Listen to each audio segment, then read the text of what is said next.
Everyone, আমি রূপালী। আমার রাসুর রূপকথায় তোমাদের সকলকে জানাই অনেক অনেক স্বাগত। আশা করি তোমরা সবাই খুব ভালো আছো, আর আমরাও বেশ ভালো আছি। ঘড়ির কাঁটায় বেজে গেছে ঠিক সকাল 10টা, আর এখন থেকে তোমাদেরকে সাথে নিয়ে আমি আমার আজকের দিনটি শুরু করলাম। স্নান করা যেই হয়ে গেছে অমনি আমি চলে এসেছি রান্নাঘরে, কারণ গলাতে এখনও পর্যন্ত একটু ব্যথা আছে আর কাশিটাও হালকা আছে। তাই ভাবলাম যাই একটু জল গরম খেয়ে নিই, কারণ আমার মনে হয়েছে ওষুধের থেকে না আমার এই জল গরমে বেশি কাজ দিয়েছে। তো চলো, জল গরম তো করা হয়ে গেছে, এখন তাড়াতাড়ি খেয়ে নিই, কারণ এখনও অনেক কাজ বাকি আছে। আর সোনামা এখন কিন্তু সোনামায়ের ঠাম্মির কাছে আছে। সোনামা হওয়ার আগে আমার যখন শরীর খারাপ হতো না, কতই নিজেকে কেয়ার করতাম। তবে এখন দেখছি সোনামা হওয়ার পর আমার যে কদিন এমন শরীর খারাপ হয়েছিল, সোনামাকে দেখতে দেখতে আমি তো ভুলেই গিয়েছিলাম যে আমার শরীর এত পরিমাপে খারাপ। শরীরটা এমনই হয়ে গিয়েছিল যে গলা দিয়ে পুরোপুরি 2 দিন কোনো আওয়াজ বের হয়নি। তো আমার মনে হয় সন্তান হওয়ার পর প্রত্যেকটা মায়েরই ঠিক একই অবস্থা, সব কিছু দেখতে দেখতে নিজেদেরকেই দেখতে ভুলে যায়। তো এদিকে দেখো, জল গরমটা যখন খাচ্ছিলাম না, আরামও লাগছিল আর গলাতে এত পরিমাপে ব্যথা ছিল যে কি বলবো। আর আমার না জল গরম খেতে একদমই ভালো লাগে না, কেমন যেন একটু বমি বমি লাগে, আর জলটা একটু বেশি গরম হয়ে গিয়েছিল, বুঝতে পারিনি। তো তারপরে দেখো জল গরম খাওয়া যেই হয়ে গেছে অমনি এখন ছাদে চলে এসেছি, কারণ ওই যে স্নান করা তো অনেকক্ষণ আগেই হয়ে গেছে। তো ভাবলাম আগে জল গরমটা খাই, তারপর না হয় কাপড় চোপড়গুলো মেলে দেবো। তো রোদটাও কিন্তু বেশ ভালো উঠেছে, তাই সোনামাকে যে স্নান করাবো তার জলটাও নিয়ে চলে এলাম। এত কড়া রোদের মধ্যে জলটা নামিয়ে দিলে কিন্তু বেশ ভালো গরম হয়ে যায়, আর এতে কিন্তু সোনামা স্নান করতেও অনেকটা আরাম পায়। অনেকেই বলো গরম জল করে স্নান করাবে, কিন্তু আমার নিজেরও গরম জলে স্নান করতে একদমই ভালো লাগে না। তাই ছোটোর থেকে সোনামাকেও একই অভ্যাস করছি যাতে গরম জলের প্রয়োজন না হয়। একটা জিনিস দেখবে, ঠান্ডা জল গায়ের মধ্যে ঢেলে যে আরামটা লাগে সেটা কিন্তু গরম জলে একদমই লাগে না। তো বন্ধুরা, স্নান করে এখন ছাদে চলে এসেছি। তো এই যে দেখো সমস্ত কাপড় চোপড় মেলাও হয়ে গেছে। তো আমার স্নান করা হয়েছে ওই 10:45টার দিকে, আর এখন ঘড়িতে বাজে 11:45। তো আসতে দেরি হলো, তার কারণ হচ্ছে সোনামাকে ফিডিং করাচ্ছিলাম, আর সোনামা ফিডিং করতে করতে ঘুমিয়ে পড়েছিল। তারপর ওর যে কিছু মেডিসিন ছিল সেই মেডিসিনগুলোকে দিচ্ছিলাম, তো যার কারণে দেরি হয়ে গেল ওপরে আসতে। আর আশা করি গলার ভয়েস শুনে বুঝতে পারছো শরীরের অবস্থা একদমই ভালো নেই। শুধু যে আমার এমনটা নয়, শাশুড়ি মায়েরও প্রচণ্ড শরীর খারাপ, মানে ঠান্ডা লেগে গেছে। তো একটাই কথা ভাবছি, হওয়ার ছিল তো যদি ফার্স্ট আমার হতো তারপরে শাশুড়ি মার হতো তাহলে অতটা অসুবিধা হতো না, কিন্তু দুজনের শরীর খারাপ একসাথে হয়ে গেছে, যার কারণে খুবই অসুবিধা হচ্ছে। আর কালকে রাতে সোনামা একদমই ঘুমোয়নি, এত পরিমাপে কান্নাকাটি করেছে। চলো একের পর এক তোমাদের সাথে সব কথা শেয়ার করবো, কারণ আমি না বেশি কথা বলতে পারছি না, বেশি কথা বলে না কাশি হয়ে যাচ্ছে। চলো এখন নিচে যাবো, কারণ এখন সকালে জল খাবার খাইনি। আর এই যে সোনামায় স্নান করা জল ছাদে দিয়ে দিয়েছি, চলো নিচে যাওয়া যাক।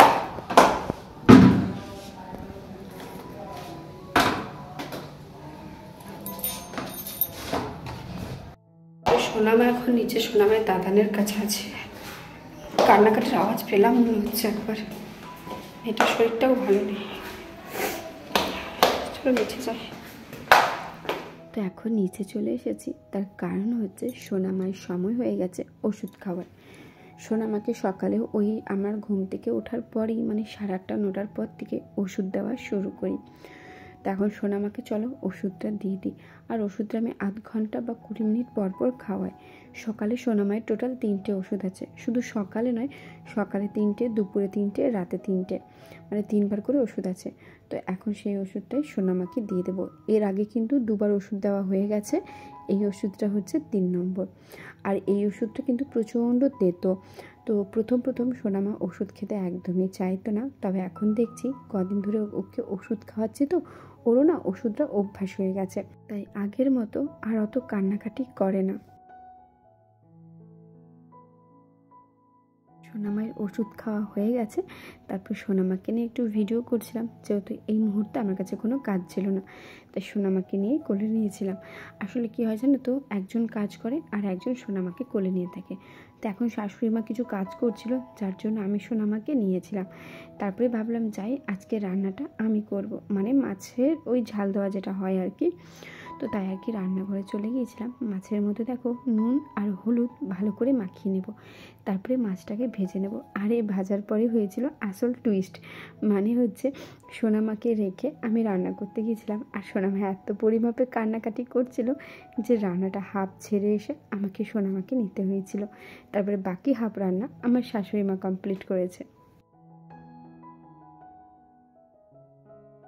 কিছুদিন আগে একটা ভিডিওতে একজন বোনু কমেন্ট করেছিল, একটা রিকোয়েস্ট ছিল, দিদি ভাই তোমার মেয়ে স্নানের রুটিন শেয়ার করো, মানে কতদিন অন্তর সাবান দাও, শ্যাম্পু দাও, তারপর প্রতিদিন গায়ে জল দাও কিনা, এইসব রিলেটেড একটা ভিডিও দাও। তাই ভাবলাম আজকের ভিডিওতে তোমাদের সাথে শেয়ার করব আমার সোনামাকে আমি প্রতিদিন স্নান করাই কিনা, কতদিন অন্তর অন্তর সাবান দিচ্ছি, শ্যাম্পু দিচ্ছি, বা আমার সোনামা স্নান করতে ঠিক কতটা এনজয় করে। চলো ভিডিওটা দেখতে থাকো, তাহলে কিন্তু বুঝতে পারবে আমার সোনামাকে আমি কেমনভাবে স্নান করাই। তো এদিকে দেখো সোনামাকে আমি কোলে নিয়েছিলাম, তখন ফিডিং করাতে করাতে ওকে একটু ঘুম পাড়িয়ে দিয়েছিলাম। আর এই যে আমার মেয়ের 10 থেকে 15 মিনিটের মধ্যে ঘুম ভেঙে গেছে। তো চলো এখন সোনামাকে ছাদে নিয়ে যাই, ওকে স্নান করিয়ে দেবো। তো প্রথমেই বলি আমি কিন্তু সোনামাকে প্রত্যেক দিন সাবান দিই না। এখন যেহেতু ঠান্ডা আছে তাই ওকে 15 দিন পর পর একবার সাবান মাখাই, আর মাথায় শ্যাম্পুটাও 15 দিন পর পর একবার দিই। তবে প্রত্যেক দিন কিন্তু সোনামাকে সর্ষের তেল দিয়ে ভালো করে মালিশ করে দিই, দুবার, একবার সকালে একবার রাতের বেলায়। তবে একটা জিনিস বলি, আমার সোনামা হওয়ার 13 দিনের পর থেকে কিন্তু প্রত্যেক দিন সোনামাকে স্নান করায়, আর প্রত্যেক দিন কিন্তু সোনামাকে মাথায় স্নান করায়, মানে মাথায় জল দিই। আজকের ভিডিওটা দেখো তাহলেই বুঝতে পারবে তোমরা। আর সোনামা কিন্তু স্নান করার সময় বেশ ভালোভাবে এনজয় করে স্নান করে, ও কিন্তু একদমই কান্নাকাটি করে না। ওকে তুমি যতই গায়ে জল ঢালো, মাথায় জল ঢালো, ও কিন্তু একদমই কান্নাকাটি করে না। তবে এখন বড়দের মতন মাথায় জল ঢেলে সোনামাকে স্নান করায় না, কারণ ছোট বাচ্চা তো, ও তার বোঝে না, নড়াচড়া খুবই করে, তাই মাথাতে ওইভাবে হরহর করে জল ঢালি না। মাথাটা ভালো করে এইভাবে ধুয়ে তারপরে হাতে পায়ে ভালো করে একটু মুছে নিই, তারপর ওকে গায়ের মধ্যে জল ঢেলে দিই। এইভাবেই কিন্তু প্রত্যেক দিন আমার সোনামাকে আমি স্নান করাই। তবে যেদিন ওয়েদার খারাপ থাকে, মেঘলা মেঘলা ওয়েদার থাকে, বৃষ্টি পড়ে, সেদিন কিন্তু সোনামাকে স্নান করাই না। গায়ে ভালো করে সর্ষের তেল মাখিয়ে তারপর গাটা মুছিয়ে দিই। তারপরে যখন সোনার স্নান করা হয়ে যায় ওর বডিতে লোশন মাখিয়ে দিই, মানে জনসন বেবি এখন আমি যেহেতু ব্যবহার করছি তাই জনসন বেবি লোশনটাই পুরো বডিতে মাখিয়ে দিই, আর মুখে দিয়ে দিই জনসন বেবি ক্রিম। তো এদিকে দেখো আমার মাটাকে আমি বসিয়ে রেখে দিয়েছি, আর ওর গায়ে যে এত জল ঢালছি ও কিন্তু একদমই কান্নাকাটি করেনি। চলো তোমরা একটু শুনে নাও। কান্নাকাটি করে না, কান্নাকাটি করে না, চলো চলো। তোমরা তো শুনে নিলে সোনামাকে যখন আমি স্নান করাচ্ছিলাম ও কিন্তু একদমই কান্নাকাটি করেনি, ও কিন্তু খুব মজার সাথে স্নান করে। তখন স্নান করিয়ে সোনামাকে মুখে ক্রিম মাখিয়ে দিয়েছি, গায়ে বডি লোশন মাখিয়ে দিয়েছি, আর ওকে কাজলে টিপ দিয়ে দিয়েছি। একেবারে ফ্রেশ হয়ে সোনামাকে শুয়ে রেখে দিয়েছি। আর আমাদেরও যেহেতু কাজ বাজ ছিল না তাই সোনামার পাশে আমরাও শুয়েছিলাম। আর হ্যাঁ একটা কথা বলি, তোমরা হয়তো অনেকেই ভাববে যখন শীতের থেকে গরম আসছে তো তাই সোনামাকে স্নান করাচ্ছি। না, এই ভুলটা একদমই ভেবো না। আমি তো বললামই সোনামা 13 দিনের পর থেকে, মানে যখন আর কি 13 দিনের আমাদের 21 সব নিয়ম পালন করা হয়েছিল, ঠিক সেদিন থেকে সোনামাকে প্রত্যেক দিন মাথায় জল ঢালি। এমনকি শীতকালেও কিন্তু সোনামা মাথাতে স্নান করতো। আমি যখন বাবার বাড়িতে ছিলাম তখন তো তোমাদের সাথে প্রত্যেক দিন সোনামায়ের স্নান করার রুটিন শেয়ার করেছি, কিভাবে সোনামাকে স্নান করাতাম। তবে একটা কথা কি জানো তো, আমি না সোনামাকে সাবান মাখানো বলো, শ্যাম্পু মাখানো বলো, এগুলো পারি না করতে। পারি না বলতে হয়তো চেষ্টা করলে পারবো, তবে জানি না কেন আমার একটু ভয় লাগে। মনে হয় যদি চোখে সাবানের ফেনা ঢুকে যায় বা কানে ফেনা ঢুকে যায় তখন মেয়েটা আমার কষ্ট পাবে। তো এই ভয়ে জানো তো ওকে আমি সাবান শ্যাম্পু মাখাই না। যেদিন সোনামাকে সাবান মাখানো হয় বা শ্যাম্পু মাখানো হয় সেদিন স্নান কিন্তু সোনামায়ের ঠাম্মি সোনামাকে করিয়ে দেয়। তবে এবার ভাবছি, মানে সোনামায়ের মুখে ভাতটা হয়ে যাওয়ার পর থেকে, যখন থেকে সোনামা নিজে বসতে শিখে যাবে তখন থেকে ভাবছি সোনামাকে সাবান শ্যাম্পুটা আমিই মাখাবো। আর এখন যেহেতু সোনামায়ের মাথাতে চুল নেই, তাই কিন্তু ওকে 7 দিন পর শ্যাম্পু দিই না। আর সোনামায়ের মাথাতে কিন্তু নোংরাও বসে না। অনেক বাচ্চার মাথাতে কি হয়, নোংরা থাকে। যেহেতু সোনামায়ের মাথা নোংরা পরিষ্কার করা হয় 2 দিন 3 দিন পর পর, তাই সোনামায়ের মাথায় নোংরা বসে না। ওই জন্যই শ্যাম্পুটা কিন্তু 15 দিন পর পর করা হয়। তোমরা তোমাদের ছেলে মেয়েকে প্রত্যেকদিন স্নান করাও কিনা অবশ্যই জানাবে। তো বন্ধুরা, এখন আমি চলে এসেছি রান্নাঘরে, কারণ তোমার এই যে বেগুন ভাজবো বলে।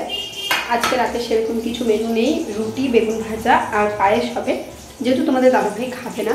আর আমি আমার শাশুড়ি বা শ্বশুরমশাই থাকলে রান্নার কোনো ঝামেলা রাখি না, মানে যা থাকে সেটা দিয়ে আমরা খেয়ে নিই, যেহেতু আমাদের কোনো খাবারের ঝামেলা থাকে না। তো সোনামা এখন সোনামায়ের ঠাম্মিয়া দাদানের কাছে আছে, তো আমি ভাবলাম এই সময় মেয়ে শুয়ে আছে চুপটি করে রান্নাটাকে করে নিই। এই যে দেখো আটা মাখা হয়ে গেছে, এই যে আটা মাখা হয়ে গেছে। কিছু বেগুন ভাজতে দিয়েছি, মানে ভাজা চলছে আর কি, আর কিছু বেগুন আছে যেগুলো একটু পরে ভাজবো। তো শরীরের অবস্থা মোটামুটি আছে, গলা শুনে আশা করি বুঝতেই পারছো। জ্বর নেই, জ্বরটা ঠিক হয়ে গেছে, শুধু কাশিটা আছে, যেহেতু ভিতরে প্রচণ্ড পরিমাপে সর্দি জমা আছে। তো আমি ভিডিওটা লাস্ট করেছিলাম দুপুরে যখন ওষুধ খাচ্ছিলাম, তারপর থেকে আর ভিডিওটা করতে পারিনি, যেহেতু সোনামাকে ঘুম পাচ্ছিলাম। আর সোনামার যদি ঘুমের সময় একবার পেরিয়ে যায়, তুমি যতই চেষ্টা করো ও কোনো রকমই ঘুমোচ্ছে না, তাই আর কি সোনামাকে ঘুম পাচ্ছিলাম বলে আর ভিডিওটা করতে পারিনি। আর দুপুরে কী বা করবো, সোনামাকে ঘুম পাড়াতে পারতে আমি ওই 3:30 4টের দিকে একটু ঘুমিয়ে পড়েছিলাম। তারপর ঘুম থেকে উঠলাম 5:30টার দিকে, বাড়িতে টুকটাক কাজ ছেড়ে যেগুলো করে নিচ্ছি। আর আমার শরীরটা এখন একটু ঠিক হলো, কিন্তু শাশুড়ির শরীরটা প্রচণ্ড খারাপ আছে। তো চলো ভিডিওটা দেখতে থাকো, এরপর কী করবো না করবো তোমাদের সাথে শেয়ার করবো। তো এখন দেখো সন্ধে হয়ে গেছে। তো আমি লাস্ট ভিডিওটা ক্যাপচার করেছিলাম যখন আর কি ওষুধ খাচ্ছিলাম, তারপর থেকে শরীরটা ভালো লাগছিল না। আর তাছাড়া সোনামাকে যেহেতু ঘুম পাড়াচ্ছিলাম, তো আমিও একটু ঘুমিয়ে গেছিলাম। তারপর ঘুম থেকে উঠে যা যা কাজ ছিল সেগুলো করে নিয়েছি। এখন মোটামুটি সব কাজই হয়ে গেছে। তো সোনামায়ের সাথে একটু খেলা করছিলাম। আর এইদিকে দেখো আমার শাশুড়ি মা চলে গিয়েছিলো রান্নাঘরে, কারণ রান্নাঘরে যে দেওয়াল শোকেস টাইপের আছে, মানে যেখানে আর কি আমাদের বাড়ির সমস্ত জিনিসপত্র রাখা হয়, তো সেটা রঙটা কেমন হয়ে গেছে, তো সেটাই আর কি আমার শাশুড়ি মা দেখো বসে বসে রং করছে। তো বন্ধুরা, তোমরা আমার কাছ থেকে আর কি জানতে চাও, বা ছোট বাচ্চাদের ঠিক কেমনভাবে কি করলে ভালো হবে, যদি তোমরা কিছু জানতে চাও তাহলে অবশ্যই এই ভিডিও নিচে কমেন্ট করো। পরের দিনের ভিডিওতে তোমাদের নাম নিয়ে তোমাদের কমেন্টের আমি উত্তর দেব। তাহলে চলো ঝটপট করে কমেন্ট করে ফেলো। তো তোমাদের সাথে কথা বলতে বলতে আমার ভিডিওটাও শেষ হয়ে গেল। তাহলে আজকের ভিডিওটা এত দূরে রাখলাম। আজকের মতো আসি, আবার দেখা হচ্ছে অন্য কোনো নতুন ভিডিওতে। ততক্ষণ সবাই খুব ভালো থেকো, সুস্থ থেকো, সাবধানে থেকো।